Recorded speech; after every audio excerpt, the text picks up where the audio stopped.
Good morning. This is going to be chapter 9, a live reading of the Tribulation Force, which is the second book in the series of the Left Behind series.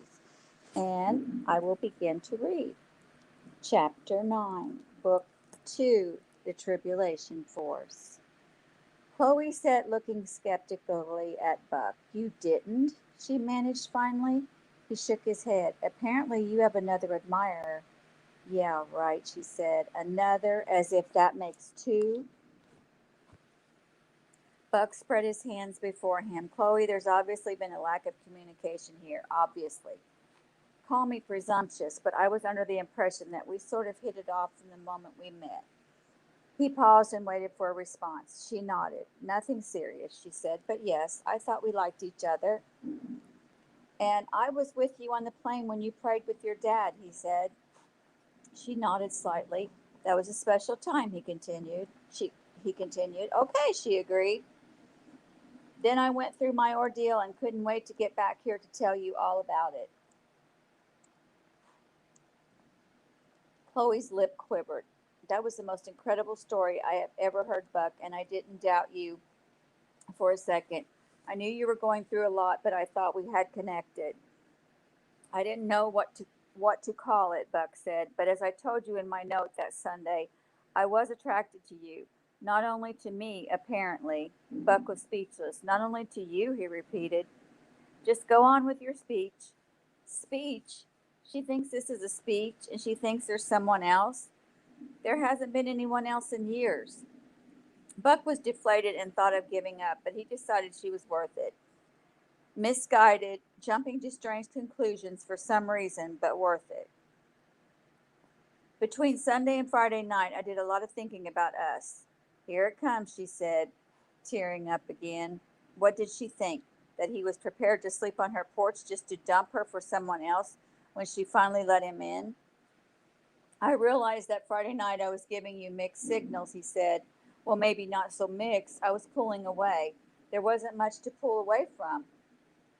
But we were getting there, weren't we? Buck said. Didn't you think we were going to progress? Sure, until Friday night. I'm a little embarrassed to admit this, he said hesitantly. You should be, she said. But I realized I was being pretty premature given how recently we had met and your age. And so there it is. It's not your age that's the problem, is it? It's my age. Chloe, I'm sorry. The issue was not your age or my age. The issue was the difference in our ages. Then I realized that with only about 7 more years ahead of us, that becomes a non issue. But I was all mixed up. I was thinking about our future, what might come of our relationship, and we don't even have a relationship yet. And we're not going to, Buck. I'm not going to share you. If there was a future for us, it would be an exclusive relationship, and oh, never mind. Here I go, talking about stuff neither of us even considered before. Apparently we did, Buck said. I just said I did, and it sounds like you've been looking ahead a little too. Not anymore, not since this morning. Chloe, I'm going to have to ask you something, and I don't want you to take it the wrong way. This may sound a little condescending, even parental, and I don't mean it to be. She sat stiffly as if expecting a reprimand. I'm going to ask you not to say anything for a minute, all right? Pardon me, she said. I'm not allowed to speak? That's not what I'm saying. It's what you just said. Buck came just short of raising his voice. He knew his look and tone were stern, but he had to do something. Chloe, you're not listening to me. You're not letting me finish a thought. There's some subtext here I know nothing about, and I can't defend myself against mysteries and fantasies. You keep talking about not sharing me. Is there something you need to ask me or accuse me of before I can go on here? Rayford, who had been lying still and nearly holding his breath trying to listen, had heard very little of the conversation until Buck raised his voice. Rayford heard that and silently cheered. Chloe increased her volume too. I want to know about anybody else in your life before I even think, oh, Buck. What are we talking about? Aren't there a lot more important things to be thinking about right now? Rayford couldn't hear Buck's whispered response, and he was tired of trying. He moved to the doorway and called down to them. Could you two either speak up or just whisper? If I can't hear, I'm going to sleep. Go to sleep, Dad, Chloe said. Buck smiled. Chloe was also suppressing a grin. Chloe, all weekend I've been thinking about all the more important things we have to think about. I almost had myself talked into giving you the let's be friends routine until I was sitting in that office this afternoon and you came over me. I came over you. You saw me at the Global Weekly office. The Global Weekly office? What are you talking about? Chloe hesitated. Well, what office were you talking about? Buck grimaced. He hadn't planned to talk about his meeting with Carpathia. Can we save that until we're back on even ground here? I was saying I was suddenly overwhelmed with the need to see you, to talk to you, to get back to you. Back from where, or back from whom, I should ask. Well, I'd rather not get into that until I think you're ready to hear it. I'm ready, Buck, because I already know. How do you know? Because I was there. Chloe, if you were at the Chicago Bureau office, then you know I wasn't there today. I mean, except for early this morning. So you were there. I was just dropping off some keys to Alice. Alice? That's her name? Buck nodded, lost. What's her last name, Buck? Her last name? I don't know. I've always just called her Alice. She's new. She replaced Lucinda's secretary who disappeared. You want me to believe you really don't know her last name? Why should I lie about that? Do you know her? Chloe's eyes bored into him. Buck knew they were finally getting somewhere. He just didn't know where. I can't say I know her exactly, Chloe said. I just talked to her. That's all. You talked to Alice, he repeated, trying to make it compute. You told me you and she were engaged. She told me you and she were engaged. Oh, she did not. Buck shouted, then quieted, peeking up the stairs. What are you talking about? We're talking about the same Alice, aren't we? Chloe said. Skinny, spiky dark hair, short skirt, works at Global Weekly. That's her, Buck nodded. But don't you think I'd know her last name if we were engaged? Plus, that would be mighty big news to her fiance. So she's engaged, but not to you, Chloe said, sounding doubtful. She told me something about picking up her fiance today, he said. Chloe looked stricken. Do you mind if I ask how you happened to be at the Weekly and talking to her? Were you looking for me? As a matter of fact, I was, Chloe said. I had seen her earlier, and I was surprised to see her there. Like I said, Chloe, I wasn't there today. Where were you? I asked you first. Where had you been? Where had you seen Alice? Chloe spoke so softly Buck had to lean forward to hear. At your condo? Buck sat back, everything coming into focus. He wanted to laugh, but poor Chloe. He fought to stay serious. It's my fault, he said. I invited you. My plans changed, and I never told you. She had your keys, Chloe whispered. Buck shook his head sympathetically. I gave them to her so she could deliver some equipment I was expecting at the office. I had to be in New York today. Buck's frustration with Chloe melted into sympathy. She couldn't maintain eye contact, and she was clearly on the verge of tears. So you really didn't send the flowers? She whispered. If I'd known I needed to, I would have. Chloe uncrossed her arms and buried her face in her hands. Buck, I'm so embarrassed, she moaned, and the tears came. I have no excuse. I was worried after Friday night, and then I just made a big thing out of nothing. I didn't know you cared that much, Buck said.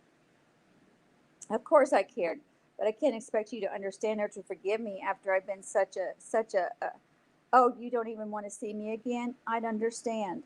She was still hiding her face. You better go, she added. I wasn't presentable when you got here, and I'm certainly not now. Is it all right if I sleep on your porch? Because I'd like to be here when you are presentable. She peeked at him through her hands and smiled through her tears. You don't have to do this, Buck. Chloe, I'm just sorry I contributed to this by not telling you about my trip. No, Buck, it was all my fault, and I'm so sorry. Okay, he said, you're sorry, and I forgive you. Can that be the end of it? That's just going to make me cry more. What did I do now? You're just being too sweet about this. I can't win. Give me a minute, will you? Chloe sprang from the couch and hurried up the stairs. Ever since asking them to either speak up or quiet down, Rayford had been sitting just out of sight at the top of the stairs. He tried to get up and sneak back into the master bedroom, but he was just rising when Chloe nearly ran into him. Dad, she whispered, what are you doing? Eavesdropping. What does it look like? You're awful. I'm awful? Look what you did to Buck. Way to hang a guy before he's tried. Dad, I was such a fool. It was just a comedy of errors, hon, and like Buck said, it only shows how much you cared. Did you know he was coming? Rayford nodded. Tonight? You knew he was coming. Tonight. Guilty.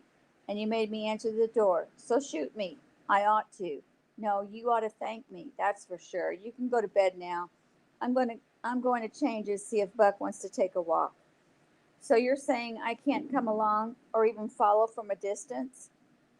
Buck heard whispering upstairs, then water running and drawers opening and shutting. Chloe came back down in jeans and a sweatshirt, a jacket, a cap, and tennis shoes. Do you have to go, she said, or do you want to take a walk? You're not kicking me out after all. We need to talk somewhere else so Dad can get some sleep. We were keeping him up, sort of.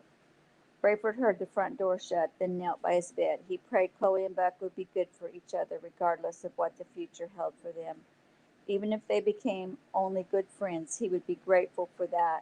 He crawled into bed, falling into a light, fitful sleep, listening for Chloe's return and praying about the opportunity that had been presented him that day. The night was nippy, but clear as midnight approached. Buck, Chloe said as they turned a corner to wend their way through the fashionable Arlington Heights subdivision. I just want to say again how Buck stopped and snagged Chloe's jacket sleeve. Chloe, don't. We've got only 7 years. We can't live in the past. We both stumbled this weekend and we've apologized, so let's be done with it. Really? Absolutely. They continued walking. Of course, I'm going to need to find out who's sending you flowers. I've been thinking about that, and I have a suspicion. Who? It's kind of embarrassing because that might have been my fault too. Your old boyfriend? No, I told you when we first met, we dated when I was a freshman and he was a senior. He graduated and I never heard from him again. He's married. Then it had better not be him. Any other guy at Stanford who wished you would come back? Nobody with the style to send flowers. Your dad? He already denied it. Who does that leave? Think about it, Chloe said. Buck squinted and thought, Bruce? Oh no, you don't think. Who else is there? How would you have encouraged him? I don't know. I like him a lot. I admire him. His honesty moves me, and he's so passionate and sincere. I know, and he has to be lonely. But it's only been a few weeks since he lost his family. I can't imagine it would be him. I tell him I enjoy his messages, Chloe said. Maybe I'm being more friendly than I need to be. It's just that I never thought of him that way, you know. Could you? He's a sharp young guy. Buck, he's older than you. Not much. Yeah, but you're on the very end of the age spectrum I'd even consider. Well, thank you so much. How soon before you have to have me back to the home? Oh, Buck, it's so embarrassing. I need Bruce as a friend and as a teacher. You're sure you wouldn't consider more? She shook her head. I just can't see it. It's not that he's unattractive, but I can't imagine ever thinking of him that way. You know, he asked me to work for him full time. I never even thought there might be an ulterior motive. Now, don't jump to conclusions, Chloe. I'm at that, aren't I? I'm good at that, aren't I? You're asking the wrong person. What am I going to do, Buck? I don't want to hurt him. I can't tell him I don't think of him in that way. You know, this all has to be just be a reaction to his loss, like he's on the rebound. I can't imagine what it would be like to lose a wife, Buck said. And kids, yeah. You told me once that you were never serious about anyone. Right. Well, a couple of times I thought I was, but I had jumped the gun. One girl, a year ahead of me in grad school, dumped me because I was too slow to make a move on her. No. Guess I'm a little old fashioned that way. That's encouraging. I lost whatever feeling I had for her real quick. I can imagine. So you weren't the typical college guy. You want the truth? I don't know, do I? Depends. Would you rather hear that I have all kinds of experience because I'm such a cool guy or that I'm a virgin? You're going to tell me whatever I want to hear? I'm going to tell you the truth. I just wouldn't mind knowing in advance which you'd want to hear. Experienced or a virgin? Chloe repeated, That's a no-brainer. Definitely the latter. Bingo, Buck said softly, more from embarrassment than from bragging. Wow, Chloe said, that's kind of hard to believe these days. I have to say, I'm more grateful than proud. My reasons were not as pure as they would be today. I mean, just about everybody I knew was sleeping around, and I didn't abstain out of sense of morality. I had opportunities, but usually with women I wasn't that into. I'm not saying I wasn't tempted or even that I didn't want to. Truth is, people always assumed I got around because I ran in pretty fast circles. And it's not that I was backward when it came to stuff like that, but kind of conservative. You're apologizing. I don't mean to. I suppose it should be embarrassing to be a virgin at my age. I've always been ahead of my generation in a lot of other ways. That's an understatement, Chloe said. You think God was protecting you even before you were aware of Him? I never thought of it that way, but it very well could be.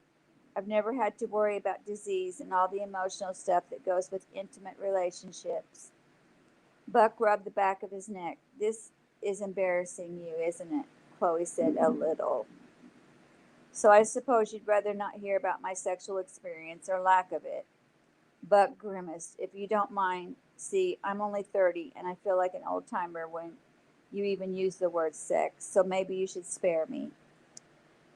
But Buck, what if something comes of our relationship? Aren't you going to be curious? Maybe I'll ask you then. But what if by then you're already madly in love with me and you find out something you can't live with? Buck was ashamed of himself. It was one thing to admit to a woman that you're a virgin when it seemed to put you in one of the smaller minorities in the world, but she was so straightforward, so direct. He didn't want to talk about this, to hear about it, to know, especially if she was more experienced than he. And yet she had a point. She seemed more comfortable talking about their future than he did, but he was the one who had decided to pursue a relationship. He shrugged. I'll spare you the mystery, Chloe said. My boyfriend's in high school, and my boyfriend my freshman year at Stanford, and I were not models of what did my mother call it propriety. That's probably why I never lasted with any of them in the long run. Chloe, could we talk about something else? You are an old codger, aren't you? I guess, Buck blushed. I can interview heads of state, but this kind of frankness is new to me. Come on, Buck, you hear this a lot worse on talk shows every day. But I don't put you in the category of a talk show guest. Am I too blunt? I'm just not used to it and I'm not good at it. Chloe chuckled. What are the odds that two unmarried people are taking a walk at midnight in America talking about whether or not they're virgins, especially after all the Christians were taken away? Amazing, she said. But you want to talk about something else? Do I? Tell me why you had to go to New York. It was after 1 o'clock when Rayford stirred at the sound of the front door. It opened but did not close. He heard Chloe and Buck chatting from just inside the door. I've really got to get going, Buck said. I'm expecting a response from New York on my article tomorrow morning, and I want to be awake enough to interact. After Buck left, Rayford heard Chloe close the door.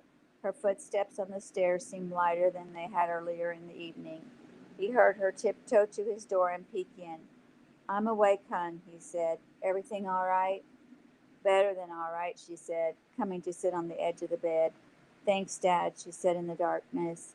You have a good talk? Yeah, Buck is incredible. He kiss you? No, Dad. Hold hands? No, now stop it. We just talked. You wouldn't believe the offer he got today. Offer?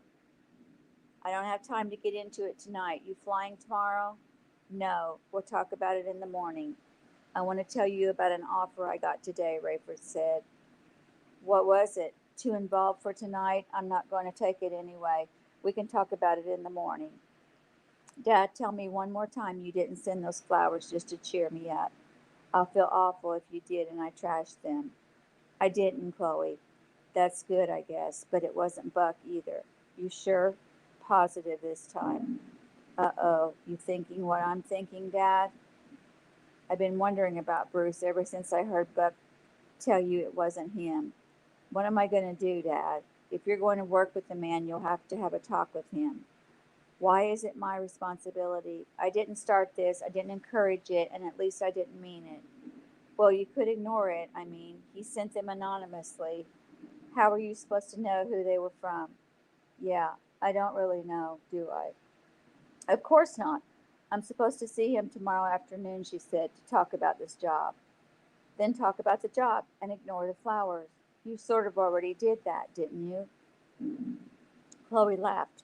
If he's got the guts to own up to sending them, then we can talk about what it all means. Sounds good. But, Dad, if Buck and I keep seeing each other, it's going to become obvious.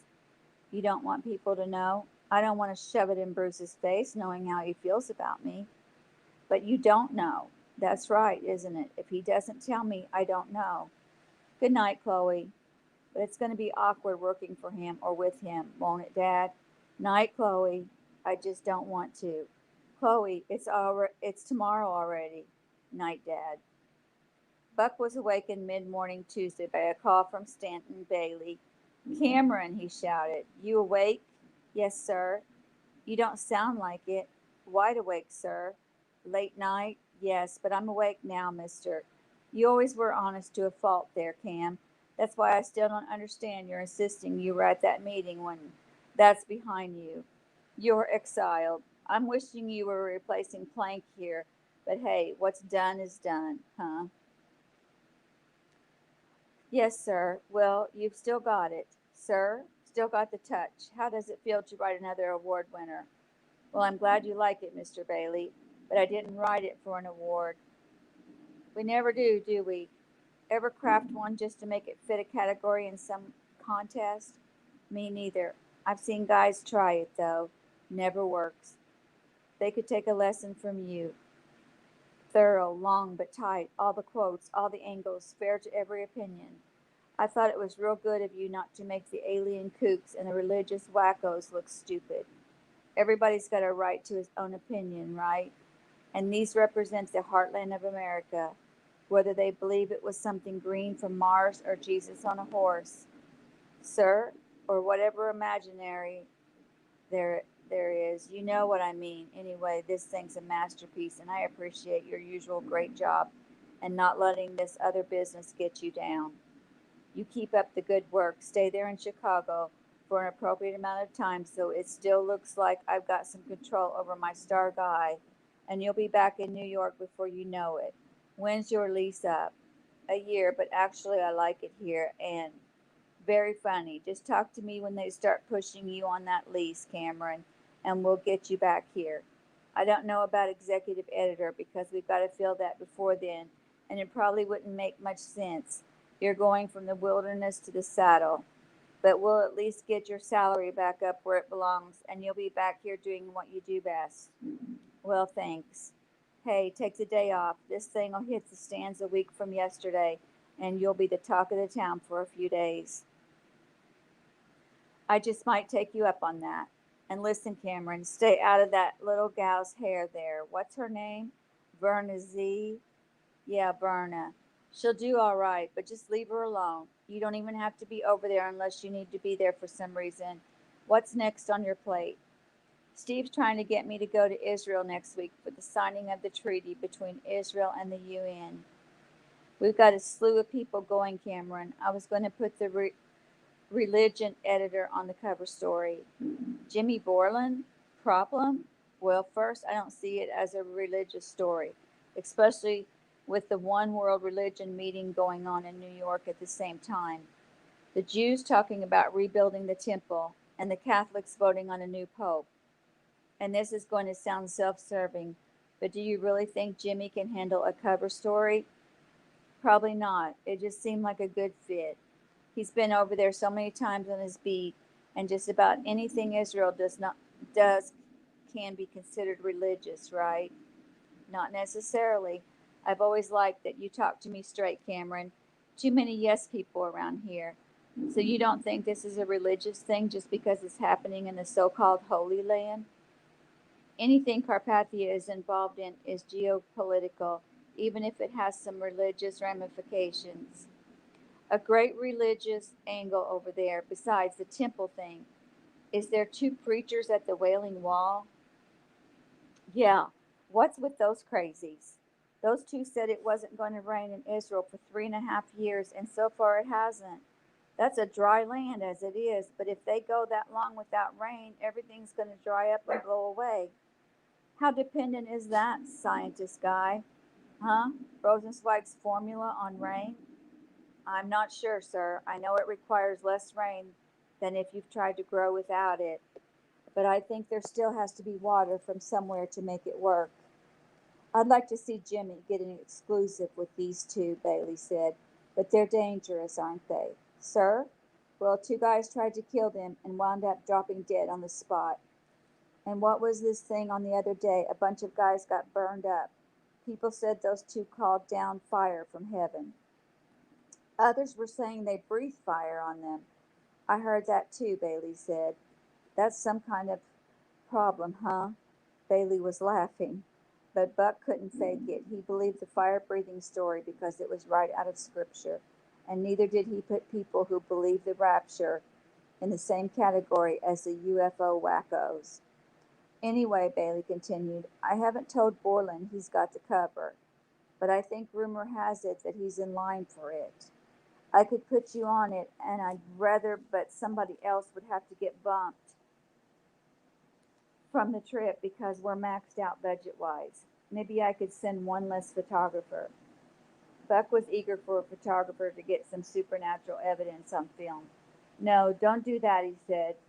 Plank is offering to let me fly over there as part of the UN contingency. There was a long silence. Sir? I don't know about that, Cameron. I'm impressed that they've apparently forgiven you for stifling them last time, but how do you maintain objectivity when you're on the dime, on their dime? You have to trust me, sir. I have never traded favors. I know you haven't, and Plank knows you haven't. But does Carpathia understand journalism? I'm not sure he does. Neither am I. You know what I'm afraid of. What's that? That he'll try stealing you away. Not much chance of my going anywhere, Buck said. Still, I would have thought he'd be more upset at you than I was, and now he wants you to ride along on this deal signing thing. He actually wants me to sit in on the signing as part of his delegation.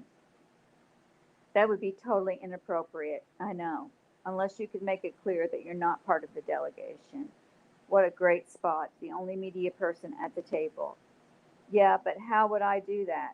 It could be something simple. Maybe you wear a patch on your jacket that makes it obvious you're with Weekly. I could do that. You could carry it with you and slap it on once everybody's in place. That sounds a little underhanded. Oh, don't kid yourself, son. Carpathia is a politician's politician, and he has all kinds of reasons for wanting you there with him. Not the least of which would be greasing the skids so you could slide out of Global Weekly. I have no such plans, sir. Well, I know you don't. Listen, do you think you could still get in on the signing? I mean, be right there when it happens with the involved parties instead of the press corps, even if you didn't ride with the UN delegation? I don't know. I could ask. Well, ask, because I'll spring for an extra ticket on a commercial flight before I'll see you go over there at UN expense. I don't want you owing Carpathia any favors, but there's not much I wouldn't do to see you peeking over his shoulder when he signs that treaty. And that is the end of chapter 9. Next, we will be reading chapter 10. Thank you for coming. Have a great day, and you're free to go.